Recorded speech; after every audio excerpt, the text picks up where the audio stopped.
a sense of community when you're free. Rolling through the mountains, rolling through the valley, rolling through paradise with me. Hello, everyone. Welcome to the show. Well, with me is my guest, Kenny Hawkins. Hi. Nice to see you. Nice to see you. Kenny's been on the show before, only that time it was on Zoom. Yeah. So it's really nice to do it in person. It is, right? Because it gives you a totally different vibe, I suppose it is. Exactly. So now you own a bookstore. Yeah. You want to talk about that a little bit? Yeah. Well, I was in, I guess you'd call it a serious car accident on Highway 1 over 5 years ago. And I had to redo my life. Wasn't my whole career was very high functioning, long hours. I was on the go all the time. And although I loved that when I was healthy, I no longer could do it anymore. And so I decided I wanted to still be a part of society, wasn't ready to retire. And so I knew from a previous experience, I had a bookstore in Alberta, that I did really love it and that I could control my hours somewhat better than in the real estate career that I had. And so, yeah, I decided I formally hung up my license and I am into my third year at the bookstore, Nice. Owl and the Cat Bookery. And yes, Say that slower. the Owl and the Cat Bookery. Which is located where? It's located in Garrison on the Sarda side of Chilliwack. And we're on Instagram, we're on Facebook if you want to follow us on social media. We've got lots of good things happening there. It's been very rewarding and it has helped me heal. Nice. Honestly, I don't know what I looked like last time we did the interview, but I don't remember. I do know from pictures that just being injured and emotionally, physically, and mentally not well had taken a toll on me. And so both by letting go of my old career, and I've grieved all that and everything, and entering into the bookstore, it's healed me. Yeah, that's good. That's good. Yeah. Now I know that one thing you don't know, but you've been married how long now? 6-ish months. Yeah, and I was supposed to be at the wedding, but I was supposed to be at the wedding, but I couldn't go because I wasn't feeling well. Yeah. But I blamed it on your husband because I wanted to be his best man. I know. He was totally open to that too. It would have been so much fun. Yeah. He wanted that. And in the end, his dad was his best man, which was totally cool. Yeah, but not as much fun as me. Well, I don't know his dad. Anyway, so you brought some things with you. Just because Mother's Day is around the corner, I thought these are some of the cool things you can get from the store. Mom, you work so hard. If you ran away to a tropical island forever, I would understand if I could come with you. I thought that was cute. She's trying to run away from you. That's cute. And then I'm actually doing these up for my sisters. It's called Letters to My Mom. And there's letters to my first child. There's letters to my sisters, my dad, my grandma. Anyways, and I just love the heck out of these things. So you fill out an envelope and date it for when they should open it. Right. And just it prompts you as to what kind of stuff you might want to say in the letter. Yeah. And then they can open it whenever. And it's just kind of give them a cool vibe. That's a really different idea. Yeah. I love it. I love it. Wow. So that's just one of the things. And then another thing for Mom, actually, I just lost my mom just over a year ago. I'm sorry to hear that. Yeah. It's hard. It's hard. The hard loss. Right. But one of the things we were working on, we didn't actually get it finished, was the grandma version of this book. And it was so cool, all the things that came up. I feel like I could write a whole book around just the conversations we had via the questions in this book. She lived in Alberta, so I would just send her a couple of questions, and then we had no timeline whenever she felt like responding. Right. She did, and then sometimes I picked her brain a little further as to the answers, but I found out all kinds of things that we never talked about before. Sometimes they were just such simple questions that they would never come up. Yeah. But in asking her, I discovered some really cool things, and it just made me love her even more. Oh, nice. Very nice. Yeah.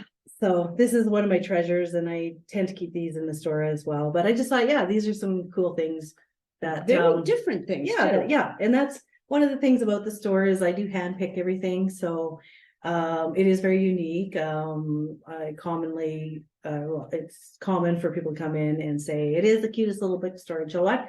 And also that they could tell that it's curated because Yeah. it is very unique. Like I specifically look for, and I enjoy personally, things that are a little bit different, you know, Yeah. that you're not going to see everywhere else. And Right. yeah, and I have a wide variety of interests as well. Like I love my puzzles, I love my jewelry, I love books, I love reading, I love all genres of books.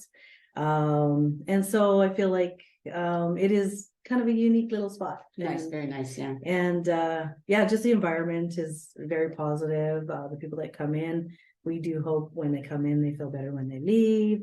The conversations we have there, I mean, even people coming back and saying it was a turning point in their life, coming to the store and either a book that was recommended to them or a conversation that we had that shifted them, and they felt like they entered on into a more positive path in their life. And so it's really rewarding that way. You know, some days when I personally don't feel great yet from the accident, like I'm still healing, you know, I struggle, and then someone like 15 minutes later, someone will walk in and be like, this place has helped me. And then I'm like, okay.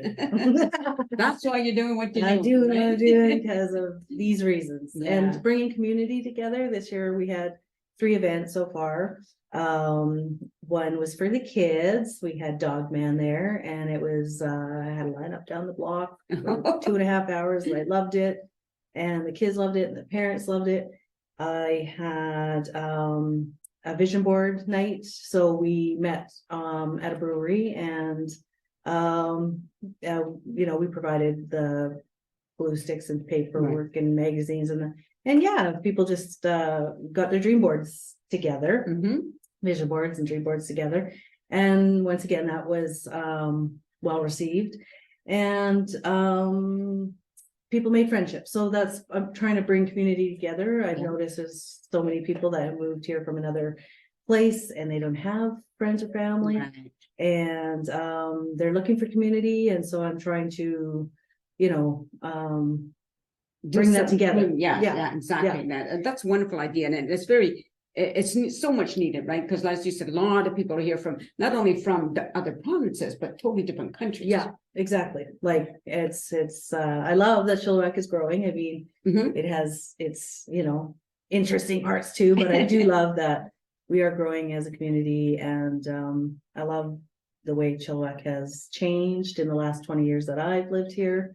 I feel like we're more cohesive as a city. And I really like that. But then, yeah, when people walk through the door and they're brand new and they haven't met a soul, I'm their first friends sometimes. And yeah, it feels good. And it just, and yeah, so then I brought some people together too, that have friendships now based on the community events. I also had one other one that was a spell jar. So it was, oh, I'm trying to think, cedar and lilac. I had a brain fart.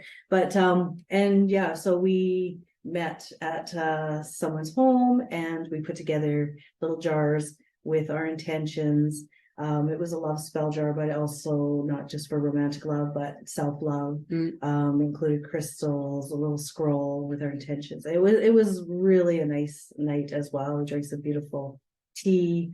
And I got excellent feedback on that too, just how much people enjoyed it. And so I'd like to do more of that. I am, you know, sort of a one-woman show. I do a lot behind the scenes as well. You know, as far as the bookkeeping and the ordering. I did have one really awesome staff member over this last year that we're a good team, and I've just hired one more person just to kind of give me some more time to be on the front end of things and give up some of the back end jobs. Yeah, But sure. yeah. Nice. Yeah, for sure. I feel like we're going to be a dream team. You know, Nice, the three I of us. like that. Yeah. Now Yeah. you mentioned that you're from Alberta Yeah. originally. Is that Yeah. where you were born and brought up? Yeah. So it was born and raised in Medicine Hat, and then in my like around 20 years old, I moved to Edmonton, spent 10 years there, and then I moved here 20 years ago, just So, over 20 years ago. Why did you move here? Like what brought you I here? actually moved here for a relationship that Okay. did go sideways, but Mhm. I loved it so much. Like I felt like Chilliwack reminds me of Medicine Hat. It's the same. It was growing at the same pace, you would say. It had that down home feeling. I like that it was surrounded by farms and that sort of thing. So it just felt like home to me. It also I actually live out a cul-de-sac, so just being that reminded me of Elkwater, where I spent a lot of happy childhood days, camping and stuff like that with actually other friends, Right. family and stuff like that. But yeah, so it was just one of those things where it was the reason for the move, but you know, sometimes those things don't always work out, but it was for the best. Like I really have loved it here. Had no intentions of going back. Right. By that time I had already established myself in real estate, and I was thriving and really enjoying my career. So yeah, there's no reason to pick up and leave, you know. Right. Yeah. And Chilliwack is a unique place in that we're quite a ways distant from Vancouver, right? Yeah. If you've never been into the province of British Columbia, it's really interesting because there's so many parts that are so different.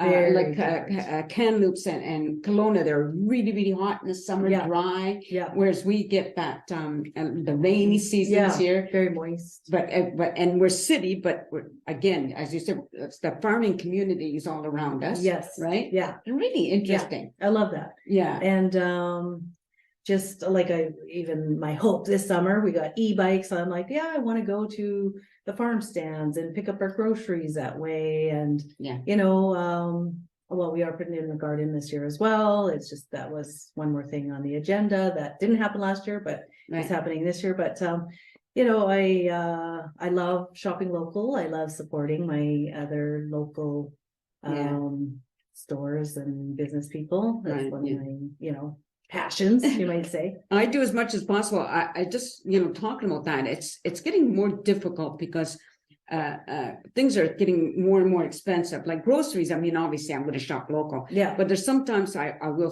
go online just because I can't afford to buy certain things locally, you know, and it's unfortunate. It is unfortunate. I mean, I don't know what it's like. I want to blame it on COVID in a way, you know, because so much changed. It did during and after COVID, right? Yeah. And for the good and bad. Like, I mean, there was some negative changes.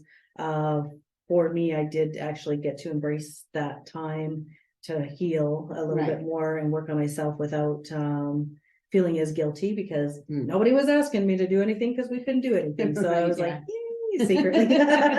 And I've been a very, you know, active social person, so normally that would have been hard for me to turn off that tap, but I took that as a blessing in disguise.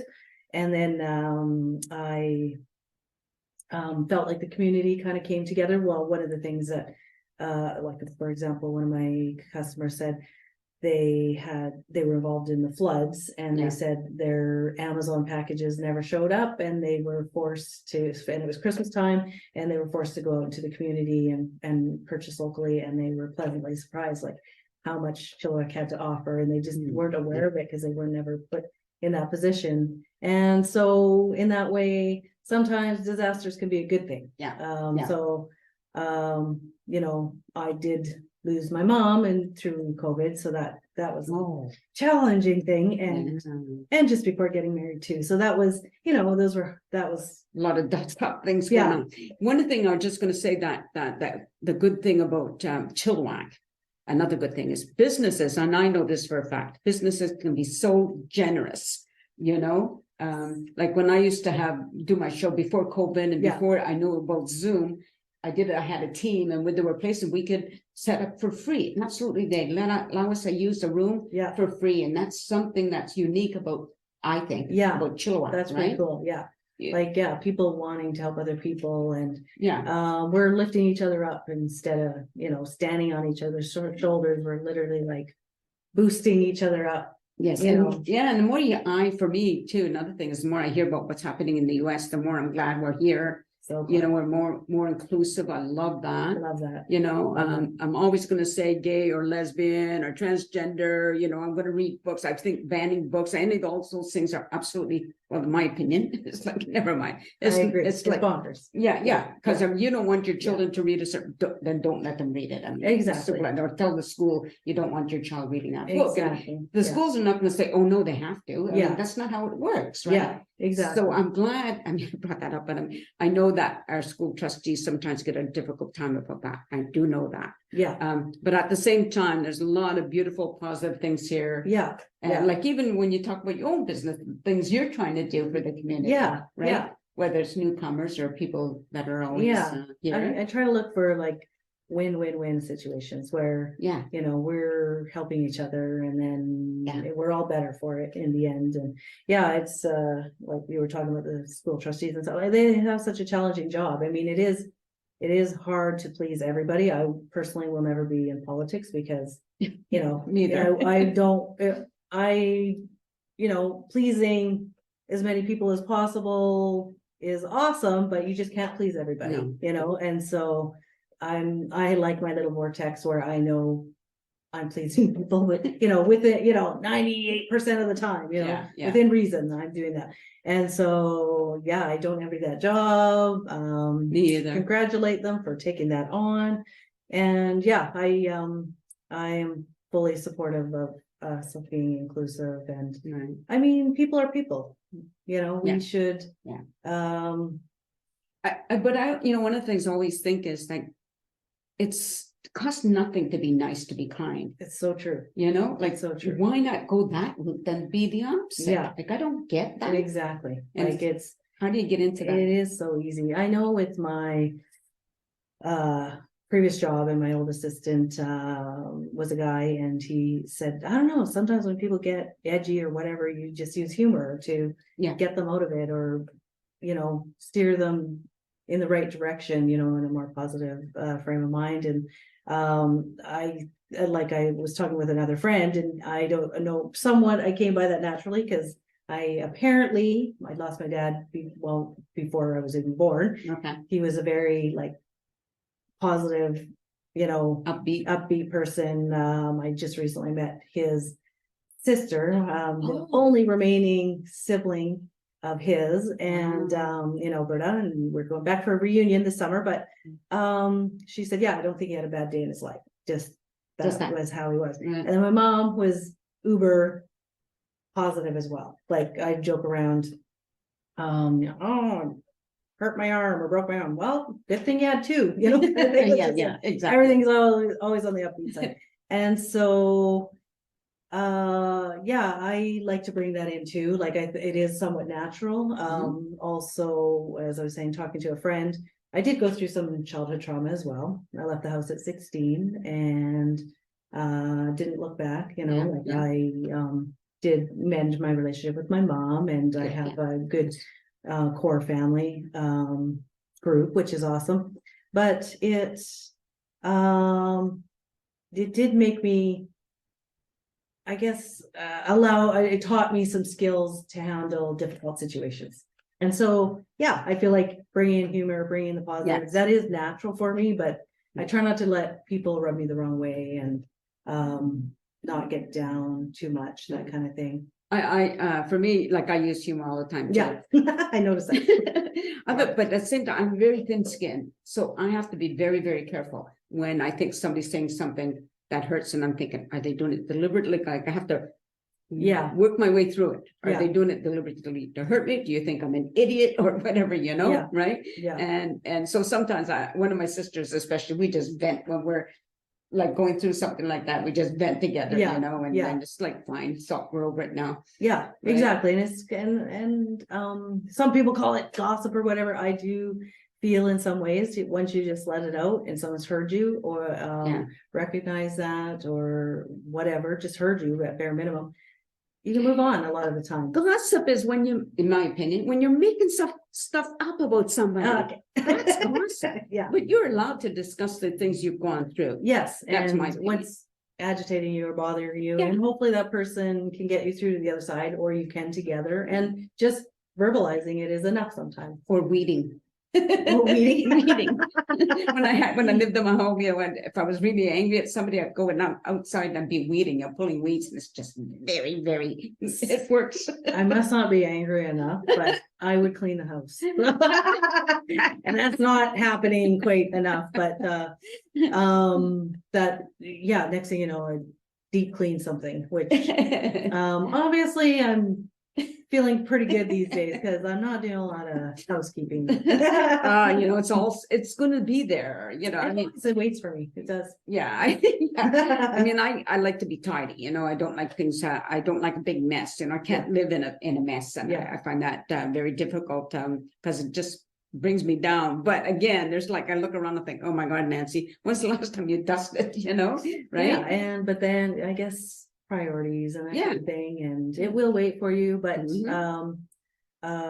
Or maybe the elves will come while we're sleeping. yeah. Wouldn't that be Yes. nice? But then I do believe in feng shui too, which when you keep things bright, like you've got beautiful sunlight coming in here, and light, and this looks good, it sounds good, Yeah. that energetically just feels better, you know. Absolutely. So going through my mom's house, I mean, she lived in this house over 50 years. Was it over 50 years?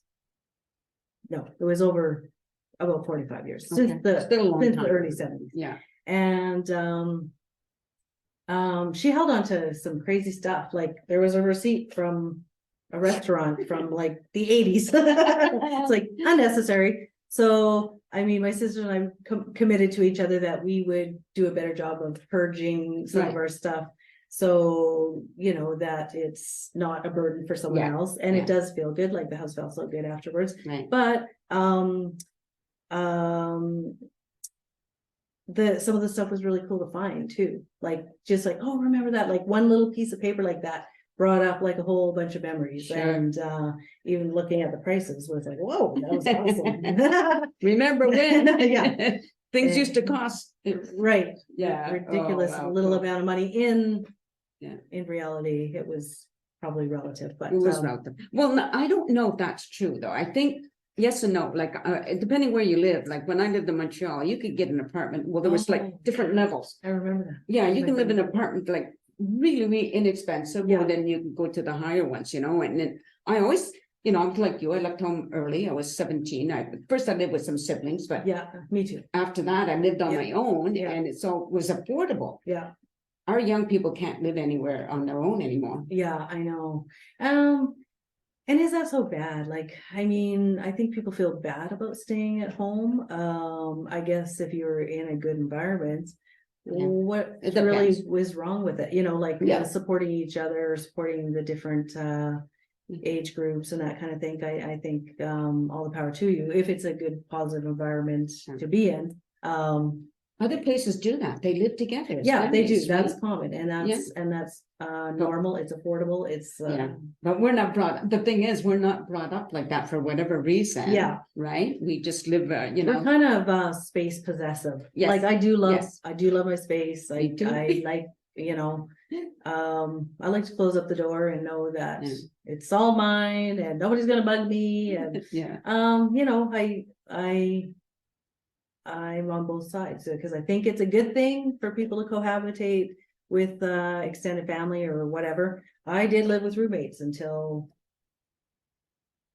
probably until I moved here. Was that right? Actually, Yeah. yeah, I almost always had a roommate. Right. And occasionally I lived alone for a short period of time. Right. But that was because I was a bit of a workaholic and I was hardly home. I'd go home, drink a glass of water, go to bed, wake up, do it again. Yeah. And so really it was just a safe roof over my head. And so I didn't need the whole space to myself. And Right. so sharing space was okay. But once I got to the point where, you know, I had my own space, I do enjoy it. Yeah. The minute I had my own apartment, I never live with anybody else again until I was in a relationship, Yeah. you know, with a man, right? Yeah. And that changed it. Like I'm back, I'm a widow, so I'm alone now. I do not want to give up my space. Yeah. I mean, I've had my sister stay here while she was recovering from surgery. Yeah. I had my daughter. Well, my daughter's not allowed to live here. She's because of her Right. age. I remember But she was that. here for a couple of months, so there was no problem. Yeah. But at the same time, you know, when you're in your own home, even if you're married, Yeah. it's not. Yeah. It's still the same thing, Yeah. right? You do what you want. It's Yeah. different when you have other people stay there. Yes, exactly. Right? If you're And- sharing the kitchen with your roommate and your roommate is a slob or doesn't Yeah. pick up after themselves or whatever, or takes your food, all things like that. I'm probably that roommate. No, I'm just kidding. Cause it's like, oh, whoops. No, just that. But, yeah, I hear you. And then like, I'm married now, so, Yeah. that is different. Like it's your space then. And yeah, that's, you're on the same wavelength and vibe. For sure. hopefully. And so it Your doesn't. husband's really nice, by the way. I like him. Aw. He's a He's a guy. cutie. He's Yeah. a cutie. Yeah, so I think that it's okay. Yeah, when you with something that you care about, it's a different story. And yeah, but I am, well, even with real estate, we noticed quite a bit that people were looking for a carriage house. So maybe it was the parents Mm, were in the house and then the adult kids in the carriage house or something, Right. or in the basement. Right. And then sometimes it reverses Right. and it goes the other way, where the adult kid has Yeah. the main part of the house and then the parents take another part of it. And that was pretty common, I think, at least to live close to your family and be more supportive. But I moved here, and so I carry a little bit of guilt about that, but at the same time, I was just ready to spread my wings. sure. We all have a right to live our life, Yeah. whatever that Yeah. means, right? And I had so many great experiences by leaving the house, by leaving Medicine Hat, by leaving Edmonton, by being there as well. Like the different relationships that I've met and Right? maintained all these years. Nice. One of my oldest friends I met in grade 1, and we're still buddies to this day, Very good. and love so much about each other. And it's just, sad we don't live in the same city, but we both have our own lives. Yeah. Life happens in Yeah. between. Yeah, life happens. Well, before we run out of time, Oh, yeah. I want you to just tell people again the name of your store Okay. and where it's located. Okay, it's the Owl and the Cat Bookery, and it's located at 105 dash 45655 Town Highway. Let's get specific. And it's in Garrison. It's Garrison Village. It's It's a nice area. complex, yeah, Yeah. really nice little area, surrounded by tons of condos, housing, all ages. So I get little new babies all the way to people in their 90s shopping in there. Great feedback. What are your store supportive hours? community. I do have open 7 days a week. So Monday to Friday, it's 11 till 5:30. Saturdays 11 till 5, Sundays noon to 4. And I will admit they are based a little bit around my healing journey, because Mhm. I decided I needed to